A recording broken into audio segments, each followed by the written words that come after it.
audience, please raise your hand high up in the air. John, what about you? Lauren or Steve?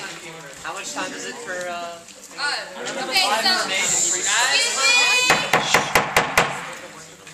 Alright, originally for a debate, each opening speech is 6 minutes. However, in the interest of lunch, they'll be cut down to 3 minutes.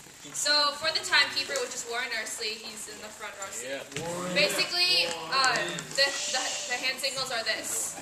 3 for 3 minutes. 2 for 2 minutes left. 1 minute left. And then this thing. 30 seconds. For 30 seconds. C seconds. Yeah, half a clock. And then you count down if there's 10 seconds left. And the rest is like self-explanatory. So of course, opening speeches are 3 minutes. If you elect a subsequent speech, basically saying you don't really have anything ready, but you want to say your opinion, you can raise your hand and I'll call you up. You have 2 minutes. And for closing speeches, it'll also be 2 minutes due to the interests of lunch. So now, resolved that YouTube be allowed at Northgate. For con, we have Michael Endick.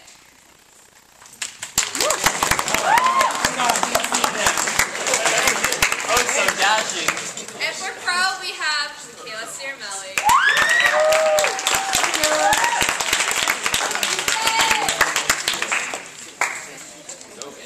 Okay, so now the pro will begin speaking.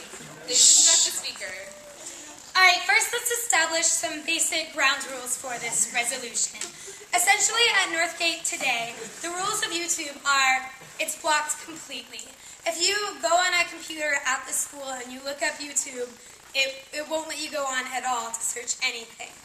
Now what this resolution will do is it will allow students and teachers and staff to use YouTube and to go onto YouTube and use it for educational purposes.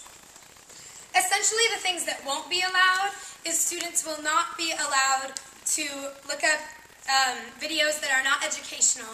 They will not be allowed to look up videos that will be distracting to other students or allowed during class time. How that will be regulated is the teacher that is in the room, the teacher that is supervising the students on the computers will regulate that. Teachers that can use YouTube for educational purposes, all teachers, all departments can benefit from this resolution passing.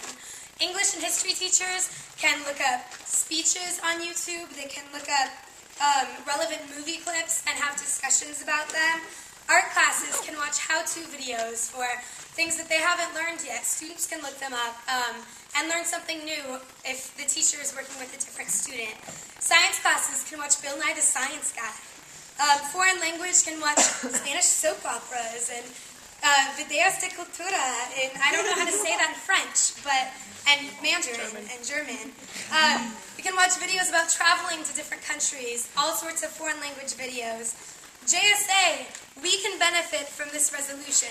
We could pull up a clip from a debate from a previous week or month or year. We can pull up speeches and talk about the dynamics of that speech. We can pull up something from the previous convention from a week before and talk about something that happened during that convention. We can watch Colbert Report. We can watch The Daily Show with Jon Stewart. There are a number of different videos that we would be able to access on YouTube that we could watch that would be beneficial for us. Also, the students will not be allowed to use the privilege. My opponent might bring up the point that students will just use it to distract the class. Students will go on and watch videos that are just a waste of time and that aren't educational. This is not true. Some students will try to abuse the privilege. Some students will go onto YouTube and look up something stupid or something inappropriate. But it is the responsibility of the teacher, of the staff member, of the administrator who's in the room watching over those computers, which they're doing anyway, to monitor what they are doing.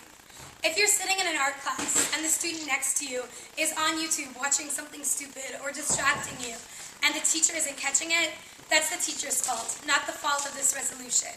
And if you're that student, you can tell the teacher, hey, this isn't cool. Okay, thank you.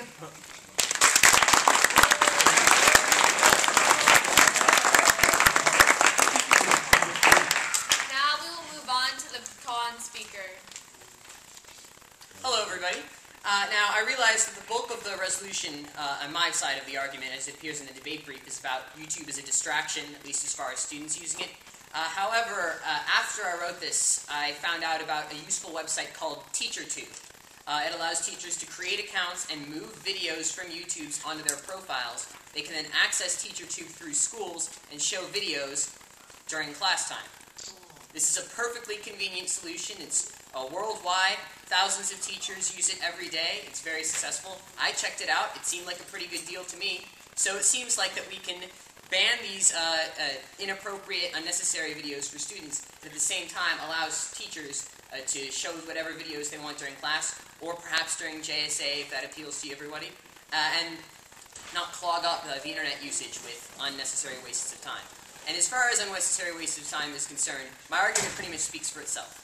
If YouTube is allowed during the computers, allowed to be used at the computers during school, the privilege will be abused. It's just going to happen. No one's going to blame anybody necessarily for wanting to watch videos, and it's not going to be very nice policing other people and trying to keep them on task, telling them to work on schoolwork instead of watching, like, The Lonely Island or something. Because, honestly, their songs are just so wonderful. Wouldn't you want to watch them during school? No. You shouldn't want to, but you do. And it's terrible because it's this contradiction. That's why YouTube's banned, to keep us on task. And it's not the best thing, but it does serve a useful purpose.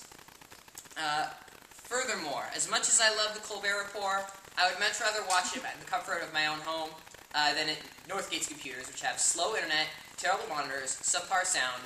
Basically, it's the worst way to watch any video on the internet ever. So frankly, losing YouTube at school isn't that much of a loss for me. I normally don't do it, and frankly, I think it's rather of a bother. So really no need to do it there. And as for asking teachers and staff to police students and make sure that the videos that they're watching are okay, I think that's asking a bit too much. We used to have a multimedia center watch person, Miss Friend, and I'm not sure where she is now, but that worked kind of well. As far as I understand, people were still able to do what they wanted by doing one workaround or another. We don't have that anymore, and adding responsibilities to overworked, underpaid staff just isn't nice, and it isn't fair. I don't think that they should be forced to police us because we want to watch videos, and some of them might be inappropriate. Frankly, we are able to get the videos that we want to see through TeacherTube. We don't need to see any other kind of videos through the school internet, and watching inappropriate videos at school is overrated anyway. There is no need to pass this resolution. We should support TeacherTube and vote calm on this resolution. Thank you.